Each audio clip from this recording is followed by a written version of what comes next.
Jack James nearly died, but then he came back and won the main event of Beatdown Promotions 7. Thank you for joining me, Mitch Tinley, the host of Australian MMA, and yes, I'm going to rant/react to Beatdown Promotions 7 battle in the north in Queensland, May 11th, if you're not listening right now. Of course, the brainchild of Damian Beatdown Brown, the UFC Ryzen veteran, who puts on quite a show, and it is clear who the top 3 promotions in Australian MMA are right now. Look, cracker of a card. I'm going to talk about all the fights on the main card, or the main bit of the card. I'm going to touch on the D. Samasoni, Max Kelly fight, the Brody Maki, Jack Lipper fight, Kyle Maki, Brando Santos fight, Kieran Joblin, Baden Mandic, Joseph Luchano, and of course the Jack James vs Adam Cook fight. Let's get into it. Of course, hit me up, Australian MMA, if you want to find out more, or if you just want to discuss it. But look, it was free on YouTube. Shout out to Damian Brown, and if you saw the stream, you could see there was about 1,000 people watching the entire thing. I watched them on my drive home, which I know is illegal, but you got to do what you got to do. So yeah, shout out to Damian Brown, because that's a good, just doing the math, if you charge $10 for that stream, that's 10 grand you're losing. So that's pretty impressive. Let's say if you're paying half of those people, maybe they don't pay type thing. So you're still missing out on a good chunk of change, which would go towards paying the likes of the legendary Jakey Anderson, who used to be, I believe, the Eternal MMA commentator. I remember him from back in the day, so very extensive knowledge and very articulate, and he's an orator, and he's very good at explaining the situation and the story behind it. So shout out to Jake Anderson. I do remember his greatest quote from 5 to 10 years ago, whenever it was. A guy got knocked out, and then he had some finishing up shots, and he was like, then he was watching the replay, and he was like, "There's the chips," and he was like, "There's the gravy." It was funny at the time, but no, it was great. Jake Anderson, absolute stud of a commentator, so it's great to have him on a free stream on YouTube. All you have to do is subscribe. How good is that? Now, before we get into the fights, there was one missing.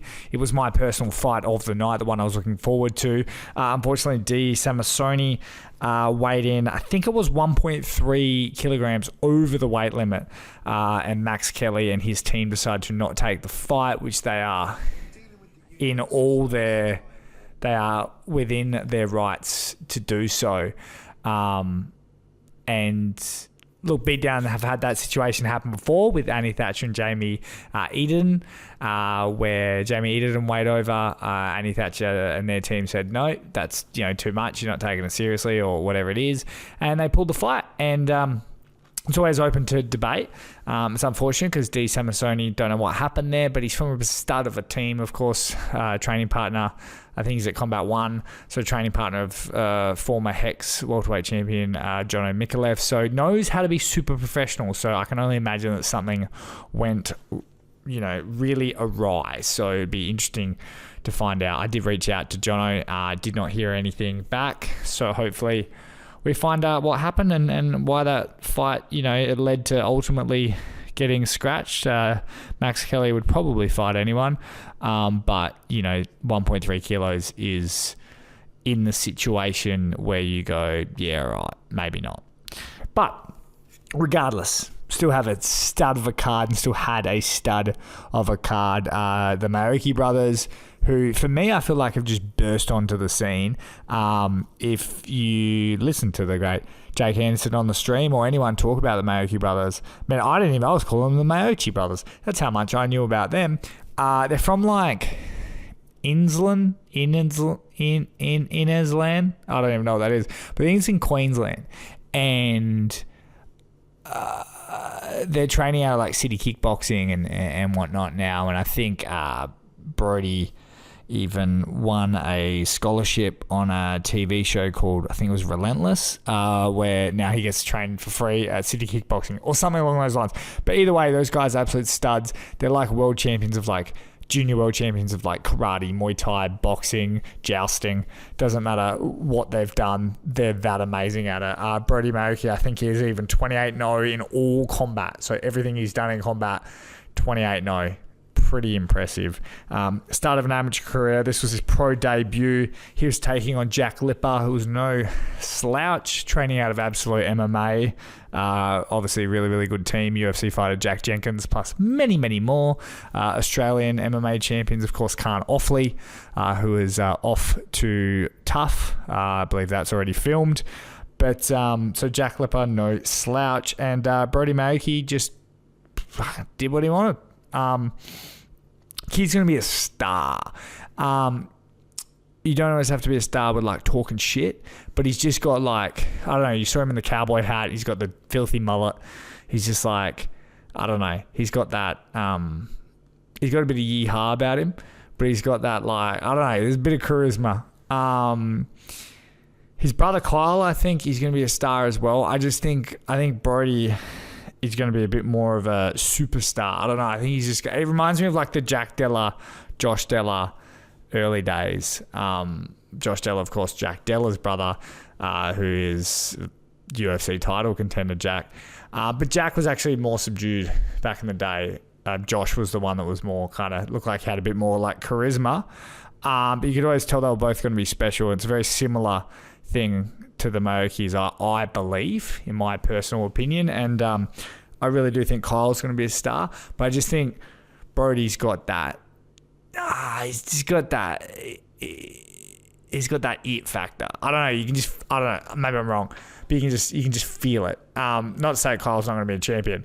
I just think Brody might be a bit more of a star. He get me a bit more of the shine on the come up. Yeah, Brody was great.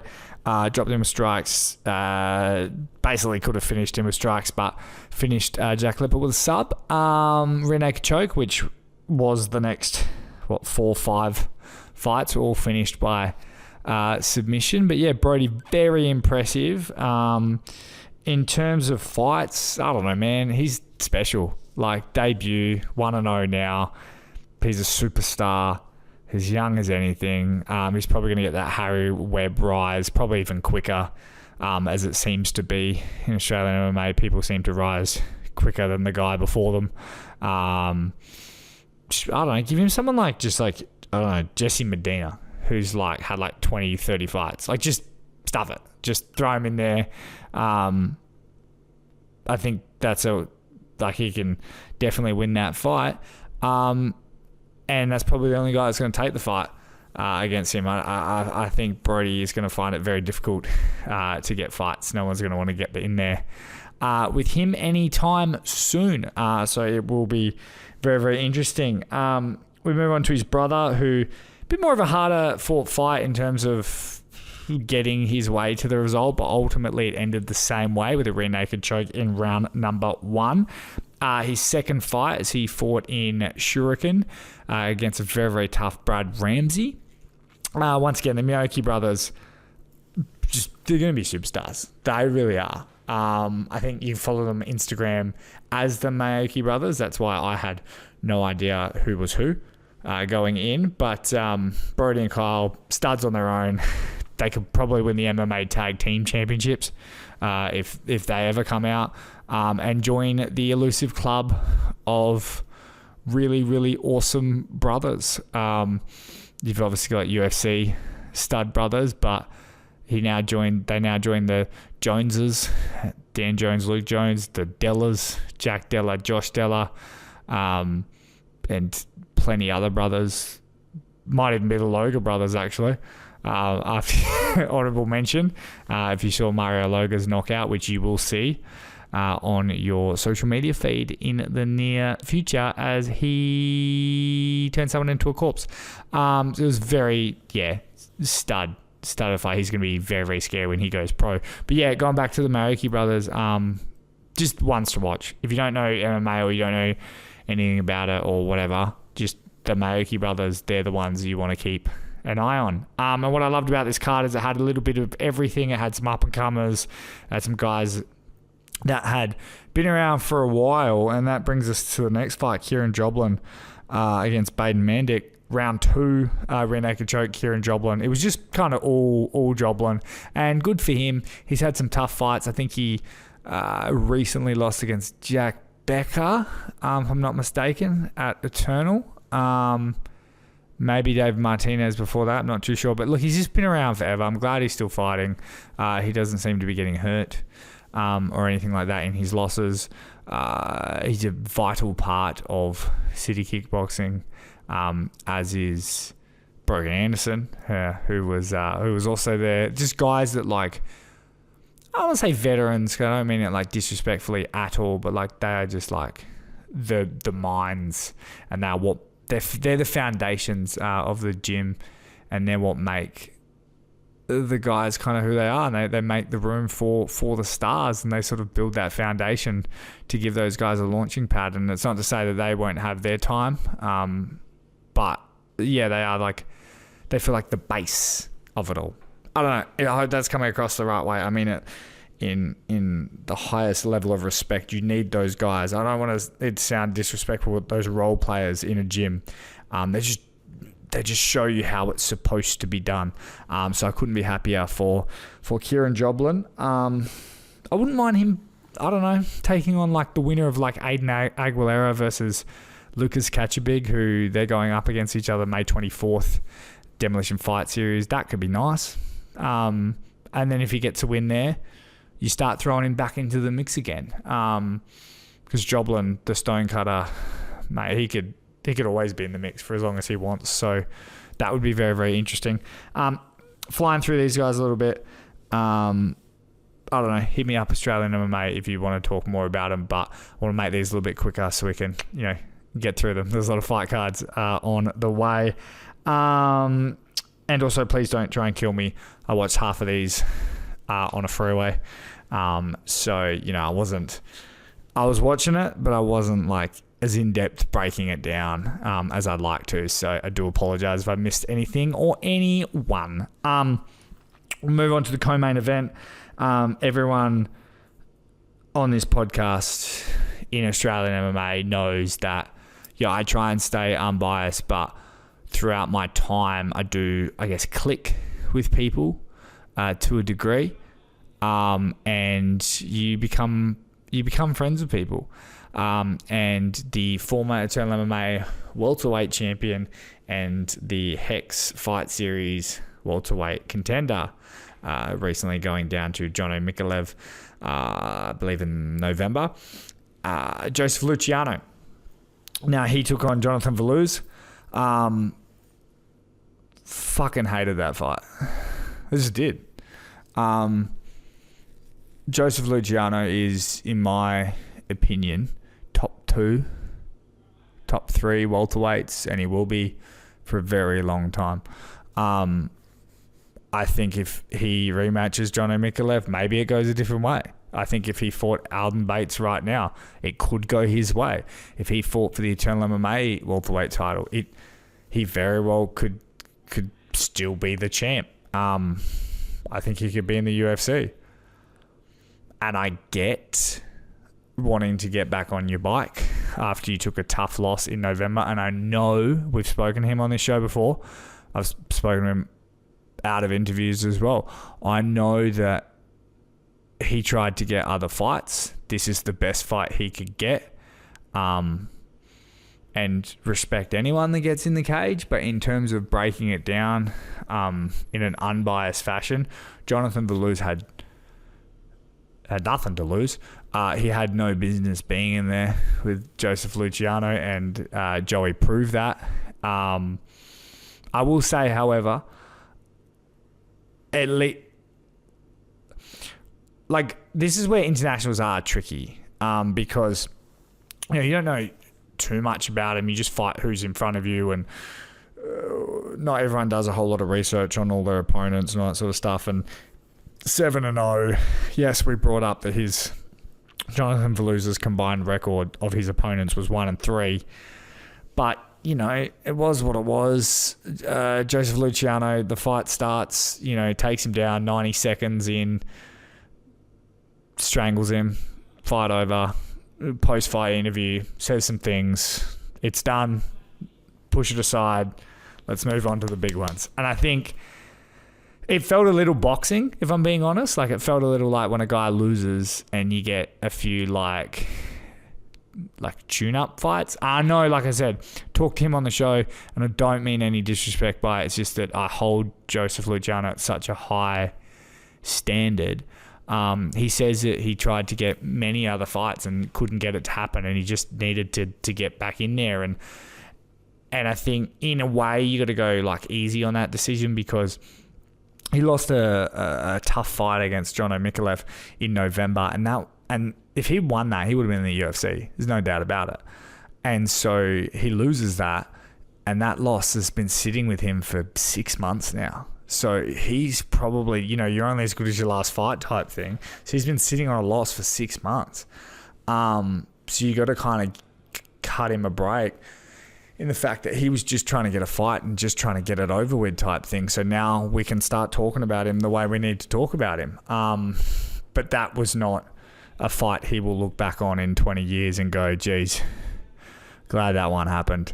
But now, I mean, the positive, we get to look forward to the world is his oyster. Like, tell me that you don't want to see him versus Alden Bates for the Hex welterweight title. Tell me you don't want to see him against Kid Campbell. Tell me you don't want to see him against a rematch against Jono Mikolev. Tell me you don't want to see him against the fight that never was against Matt Vale. He could, like we said, he could take on Caleb Rideout right now. Again, he could go over to Eternal and try and fight for the welterweight crown. Like, he can do anything now. But that Jonathan Valu's fight, not good. But we push it aside and we move on. He is a champion level fighter, and he now gets to go back into the mix, and we get to almost go back to October 2023 and start again. So I look forward to what is in his future, but I did not like what was in his present. What I actually wouldn't mind as we transition into the next fight, once again, you can send all your death threats to Australian MMA _. We'll probably see everyone at future fight events, so feel free to tell me there. But I'm just trying to be as, believe it or not, respectful and honest as possible, because if I don't tell you my thoughts, what the fuck is the point? So I actually wouldn't mind him Joey going up against maybe even Jack James. That was my thought going in to this main event.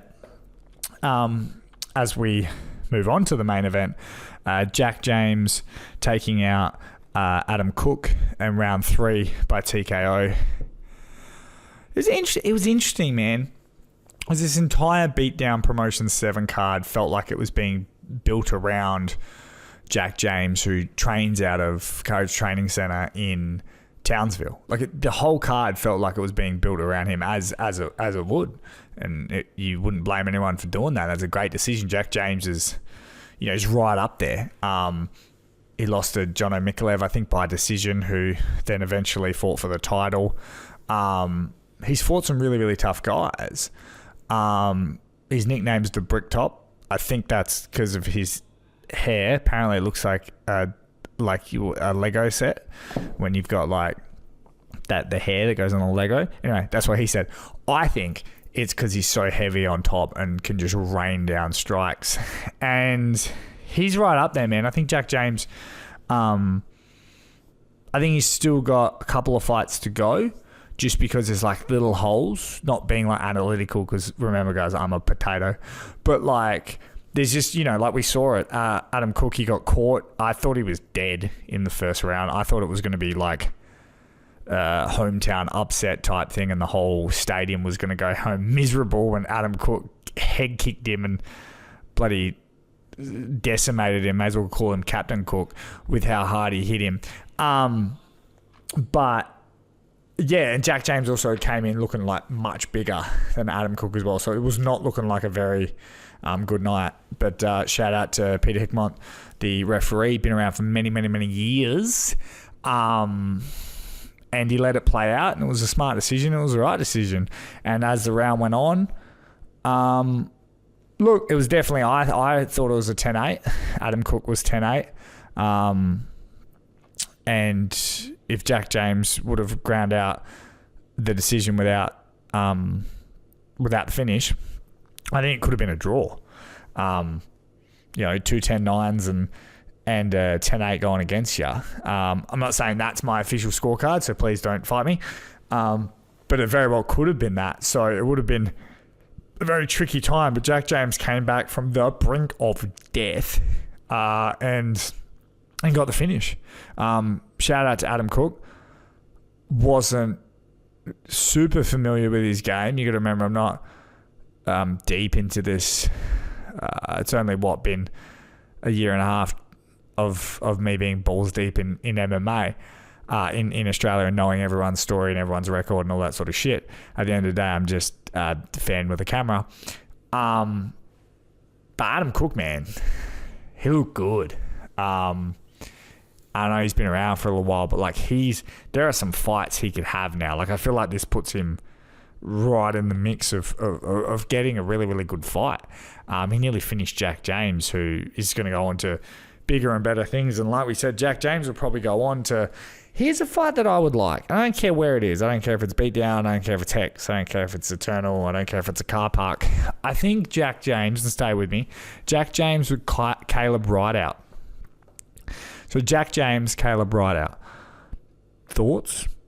I feel like Caleb's training. He's getting ready for a fight. I feel like that could be one to look forward to.